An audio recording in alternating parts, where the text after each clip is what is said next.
un grupo de amigos decidió acampar en el bosque, muy famoso por sus leyendas.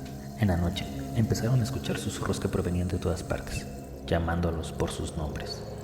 Uno de ellos, Pedro, desapareció entre los árboles mientras seguía una voz. Al día siguiente, sus amigos solo encontraron sus huellas, que inexplicablemente se detuvieron en seco, sin rastro alguno de él.